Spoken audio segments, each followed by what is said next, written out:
What if you believed that you could change the world? Would your heart break for the lost and broken souls?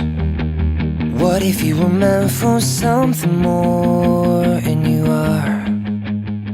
I spent about 10 years trying to figure out my identity and my destiny. I longed to know what I was on this planet for. I wanted to do something adventuresome. I wanted to do something that would change the life. I wanted somebody to say that it mattered that I was on this planet. But I had no identifiable talents. I had nothing that you would put on your resume to celebrate. Most jobs I've had, most anybody could do them. I felt very ordinary, pitifully ordinary, until I went on this journey of discovering my identity and my destiny. What I found, it took me 10 years to figure out the process, and that's why I wrote the book, is to help expedite your process, to speed up your journey.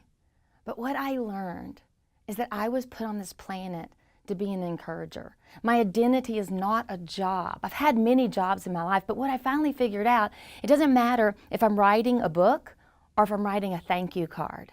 I'm encouraging people.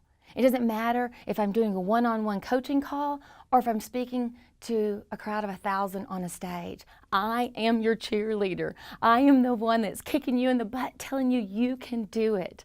I laugh and tell people if I worked at Target, I would have the longest line in Target because everybody would want to come to my line because I would know your kid's name. I'd probably come out from behind the counter. I would give you a hug. I would want to know it's your day. I would encourage you to be you.